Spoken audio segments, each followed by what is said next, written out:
আসসালামু আলাইকুম। আশা করি সবাই ভালো আছেন। ওভারঅল আমার গ্র্যাজুয়েশনের ভিডিওতে খুব ভালো পরিমাণে রেসপন্স পেয়েছি। Uh overall I believe over 100 people দেখেছে। আমি এটা এক্সপেক্ট করছিলাম না। বাট থ্যাংক ইউ সবাইকে। এই ভ্লগটা হতে যাচ্ছে ঈদের ভ্লগ। এখানের মধ্যে আমি দেখাবো এজ এ ইন্টারন্যাশনাল স্টুডেন্ট আমরা কিভাবে ঈদ সেলিব্রেট করি, কোথায় নামাজ পড়ি, কি খাই অ্যান্ড সবকিছু নিজেকেই করতে হয় কিভাবে। সবকিছু দেখাবো, সাথেই থাকুন। Thank you so much. আজকে আমি অনেক কিছুই বাজার করেছি। বাট তার মধ্যে সবথেকে মোস্ট ইন্টারেস্টিং ব্যাপার যেটা, ঈদ মানে হচ্ছে ডেজার্ট থাকতেই হবে। আমি ডেজার্ট বানানোর জন্য সবথেকে ইজিয়েস্ট ওয়ে যেটা আ করি সেটা হচ্ছে আমি কিছু জিনিস কিনে নিই যেটা আমার ডেজার্ট বানাতে অনেক হেল্প করে। আমার ২ টা ডেজার্ট বানানোর প্ল্যান। ফার্স্ট অফ অল আমি হচ্ছে যেটা করব কাস্টার্ড করব। কাস্টার্ডের জন্য যেটা হচ্ছে আমার ফ্রুটস লাগবে। আমি ক্যানড ফ্রুটসটা ইউজ করি সো দ্যাট এটা আমার জন্য ইজি হয়। প্লাস এখানের মধ্যে হচ্ছে যেটা আ লাইক কনডেন্স মিল্ক আছে। এটা হচ্ছে কনডেন্স মিল্ক বলব না আমি, এটা হচ্ছে কাস্টার্ডের milky thick and creamer. Plus হচ্ছে এখানে হচ্ছে ম্যাঙ্গো আছে ম্যাঙ্গো সাগোর জন্য। এখানে হচ্ছে কিছু কোকোনাট জেলও আছে যেটা হচ্ছে এটাকে আরো টেস্টি করবে। আর এটা হচ্ছে জিঞ্জার গার্লিক পেস্ট।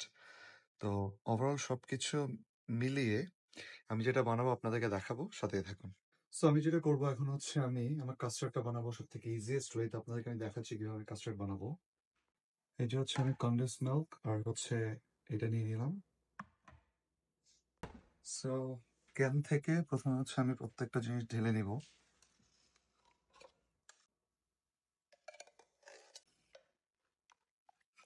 একটু মিক্স করে নিচ্ছি সো দ্যাট এটা স্মুথ হয়ে যায়।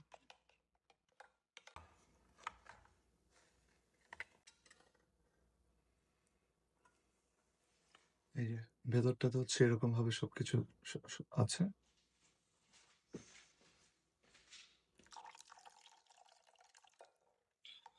Let me make it thinner.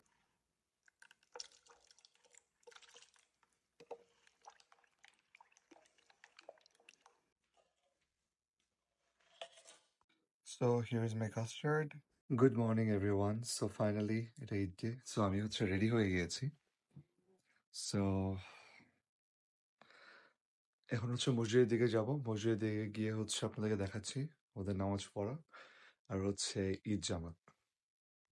এখানে হচ্ছে আমি আমার হচ্ছে ফিট চেক করতেছি যে কাপড়-চোপড় ঠিকঠাক আছে কিনা। তো তারপর হচ্ছে এই যে বের হয়ে গেলাম। বের হয়ে হচ্ছে উবারের জন্য ওয়েট করছি। ওয়েদারটা খুব ভালো ছিল। সকাল খুব ভালো রোদ উঠেছিল। আর এই যে উবারের জন্য ওয়েট। এরা হচ্ছে আমার সামনের নেইবারহুড। এই যে ওভারে করে চলে যাচ্ছি মসজিদে নামাজ পড়ার জন্য। এখানে অ্যাকচুয়ালি মসজিদগুলো অনেক দূরে হয়। বাংলাদেশে যেরকম প্রত্যেকটা এরিয়াতে মসজিদ থাকে এরকম করে মসজিদ এখানে হয় না। এই যে এখানে অনেক দূরে মোটামুটি একটা মসজিদ। মসজিদটার নাম হচ্ছে আল সালাম। এখানে মোস্টলি হচ্ছে বাংলাদেশি, ইরানি, তারপর অনেক দেশে মুসলিমরাই আসে নামাজ পড়ার জন্য। এখানে মোটামুটি ভালো ব্যবস্থা করা হয়েছে ঈদের দিন। এই যে জুতো খুলে ঢুকে যাচ্ছি মসজিদে। এটা মসজিদের ওভারভিউ। আর নামাজের সময় হচ্ছে আমি কোনো কথাবার্তা বলিনি, ভয়েস ওভার দিইনি বা তেমন একটা ভিডিও করিনি। কারণ আমার মনে হয় না যে নামাজ পড়তে ঢুকে খুব একটা ভিডিও করা দরকার আছে আর এটা খুব ভালো হয়। এই হচ্ছে মসজিদে নামাজ শেষ করে বের হলাম। এই যে বাসায় চলে আসছি, কিছু ভিডিও করতেছিলাম, ক্লিপগুলো অ্যাড করে দেওয়া হচ্ছে এখানে। ফাইনালি হচ্ছে ঈদের নামাজ পড়ে আসলাম। সো একটু সানগ্লাস পরে করতেছিলাম, কিছু পিকচার তুললাম যেন পিকচার ভালো আসে।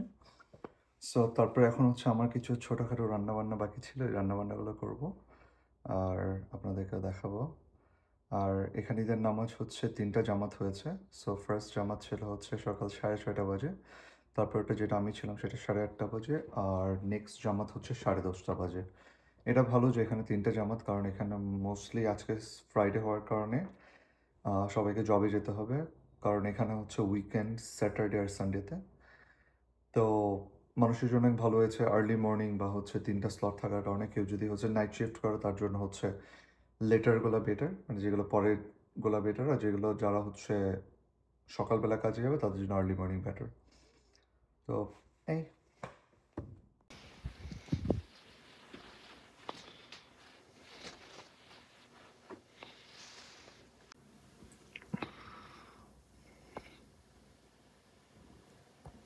কালচার হচ্ছে দুপুরে হচ্ছে কলিজার পোলাও রান্না করা হয়। সো আমি হচ্ছে দুপুরে কলিজার পোলাওটা রান্না করব, রাতে হচ্ছে আমি অ্যাকচুয়াল বিফের কারিটা রান্না করব। এর মধ্যে হচ্ছে আস্ত কিছু মশলা দিয়ে দিলাম, তারপর হচ্ছে পেঁয়াজটা দিব। অলমোস্ট হ্যান্ডফুল অফ পেঁয়াজ দিব, কারণ হচ্ছে যেহেতু ঈদের রান্না একটু হেভি হবে।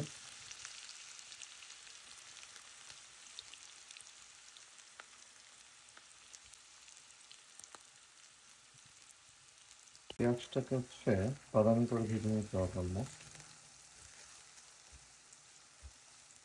ভাজা হওয়ার পর হচ্ছে আমি এটার মধ্যে মরিচের গুঁড়া, তারপর হচ্ছে গরম মশলা, ধনিয়া জিরে গুঁড়া দিয়ে দিয়েছি। যে কলিজাগুলো দিয়ে দিলাম এখানে মধ্যে আমার মাংসটা ফার্স্ট রাউন্ডে কষানো শেষ। এখন হচ্ছে আমি এখানে মধ্যে আমার কলিজাটা দিয়ে দিব। আমরা একটু কলিজার সাথে মাংসটা মিক্স করে দিই, কারণ কলিজার যে বোরিং টেস্ট সেটা আমাদের বাসার কারোরই পছন্দ না। সাথে একটু বিফ থাকলে যেটা হয়, কলিজার যে বোরিং টেস্ট সেটা থেকে একটু বেশি বেটার হয়। আপনারাও ট্রাই করে দেখতে পারেন, কলিজার সাথে যে বিফটা দেয় সেই বিফের টেস্টটা অনেকগুণ বেড়ে যায়। মাংসটাকে আগে দিয়ে দিয়েছি এখানে কষানো হওয়ার জন্য। আর কলিজাটাকে হচ্ছে আমি সেদ্ধ করে রেখেছি, আপনাদেরকে দেখাই। কলিজাকে সেদ্ধ করে রেখে কলিজার মধ্যে যে ব্যাকটেরিয়া বা জীবাণু আছে সেটা চলে যায়। মশলা মাংসটা খুব ভালো কষানো হচ্ছে, তারপর হচ্ছে এটা তুমি কলিজা দিয়ে দিব। আচ্ছা, আমি এখানে মাংস হচ্ছে আর এখানে আমি কাটাকাটি করতেছি। সো ঈদের পাঞ্জাবি চেঞ্জ করে করতেছি, কারণ হচ্ছে এই দেশে কিচেনে রান্না করার সময় যেহেতু সব কিছু বন্ধ থাকে ঠান্ডার কারণে, পুরো কাপড় চোপড় সব কিছুতে একটা রান্নার স্মেল চলে আসে। সো এটা বেটার যে কাপড় চোপড় চেঞ্জ করে রান্না করা, কারণ যেন কাপড়ে কোনো স্মেল না হয়। হচ্ছে এখানে পোলাও রান্না করব। হচ্ছে পোলাও রান্না করি হচ্ছে আমি কিছু আস্ত মশলা দিয়ে শুরু করি। কিছু আস্ত মশলা দিব, সাথে হচ্ছে পেঁয়াজটা দিয়ে দিব। আমার তেলটা বেশি গরম হয়ে একটু কমিয়ে নিচ্ছি। আমি এখানে পোলাওটাকে ফুললি রান্না করবো, আমি জাস্ট এখানে রাইসটাকে ভাজবো, পরে আমি রাইস কুকারে দিয়ে দেবো। ফাইনালি দেখে রাইস কুকার আমার পোলাওটাও রান্না শেষ, দেখেন কত পারফেক্ট হয়েছে। এই হচ্ছে দুপুরের খাবার দাবার। এদিকে আমি একটা ডেজার্ট বানাবো, সেটা হচ্ছে ম্যাঙ্গো সাগু। এখানে হচ্ছে আমি সাগুটাকে সেদ্ধ করে নিচ্ছি। এদের সেকেন্ড ডেজার্ট বানিয়ে ফেলেছি ম্যাঙ্গো সাগু। সো এটা হচ্ছে জাস্ট 4 ইনগ্রিডিয়েন্টসের একটা রেসিপি। ফার্স্ট অফ অল হচ্ছে এখানে নট কনডেন্স মিল্ক, এটা হাফ এনাফ ক্রিমার মিল্ক। এটা হচ্ছে থিক অ্যান্ড ক্রিম। এটা হচ্ছে কোকোনাট জেলি, আর এটা হচ্ছে ম্যাঙ্গো পিউরে আর সাগো। জাস্ট এই কয়েকটা জিনিস মিক্স করে হয়ে গিয়েছে আমার এই ডেজার্টটা। এটা আমি ফ্রিজে রেখে দেবো ঠান্ডা হওয়ার জন্য। তারপর হচ্ছে আমি ফার্স্ট অফ অল একটা দাওয়াতে যাবো, তারপর সেকেন্ড দাওয়াতে যাওয়ার সময় এটা নিয়ে যাব। এটা বেসিকলি হচ্ছে ওদের জন্যই বানিয়েছি। আমার মাংস প্রিপেয়ার করতেছি হচ্ছে রান্না করার জন্য। এই যে আমার মাংস রেডি করতেছি এখানের মধ্যে। সো একটা হচ্ছে আমার বাংলাদেশে একটা দোকান থেকে কেনা, এখানে খুব ভালো চর্বি দিছে। এটা হচ্ছে একটা ইরানি দোকান থেকে কেনা।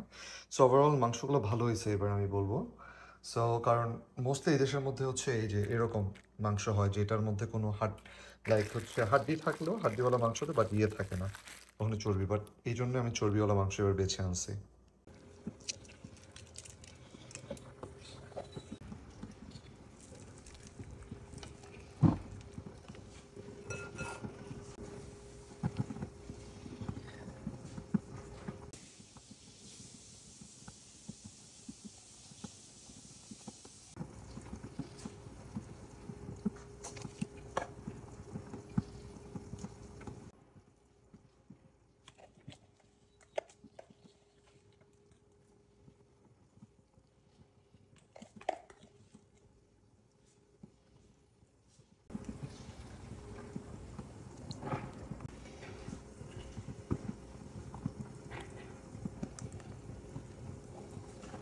এখানের মধ্যে যেটা ভুলে গেছিলাম সেটা হচ্ছে পায়াটা।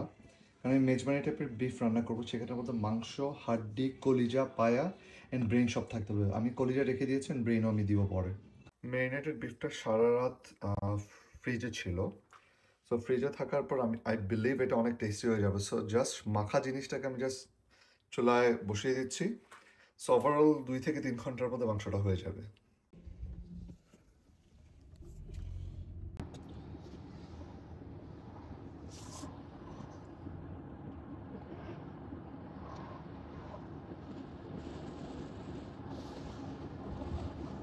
সো রাতের খাবার খেতে বসে গেছি, এখন টিভি দেখবো, টিভি দেখতে দেখতে খাবো। এটা হচ্ছে ঈদের পরদিন সকালবেলা। সো গতকাল পুরো মোটামুটি দাওয়াত টাওয়াত খেয়ে তারপর হচ্ছে বাসায় এসে খুবই টায়ার্ড ছিলাম, তাই হচ্ছে আমার যে বিফটা ম্যারিনেট করেছিলাম সেটা রান্না করা হয়নি। এখন এটা রান্না করব, আপনাকে দেখাচ্ছি আমি। মাংস হচ্ছে, ওইদিকে হচ্ছে আমি পরোটা বানাচ্ছি। এজ ইউজুয়াল ঈদের পর দিন নাস্তা হচ্ছে আমার এই যে মাংস দিয়ে পরোটা। বেশি পরোটার সাথে মাংসর থেকে কলিজাটাই বেশি এখানে।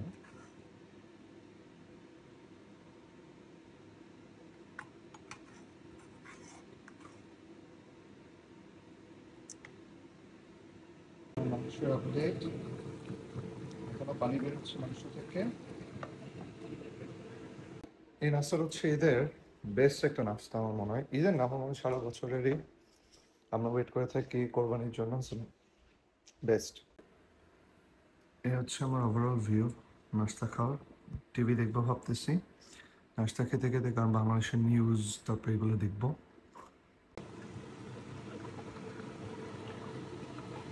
ফাইনালি আমার কোরবানির মাংসটা ডান। সো উপরে ভালোই তেল উঠেছে, সিরিয়াস। এখন আমি জাস্ট চুলাটা দমে দিয়ে রেখে দিব, দ্যাটস ইট। সো আজকে হচ্ছে ঈদের পর দিন। সো আমি হচ্ছে বাংলাদেশি ভাইদের সাথে বেরোলাম।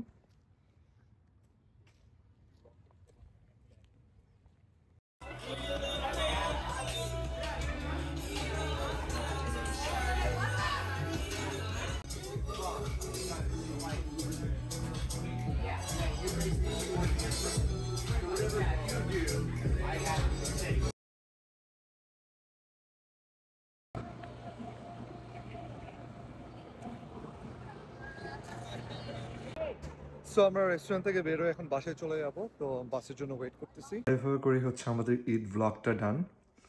Thank you so much guys for watching and have a good night. আর আমার ভিডিও যদি আপনার কাছে ভালো লেগে থাকে অবশ্যই একটা লাইক দিবেন, সাবস্ক্রাইব করবেন আর কমেন্টে জানাবেন কী ধরনের ভিডিও দেখতে চান। Thank you so much.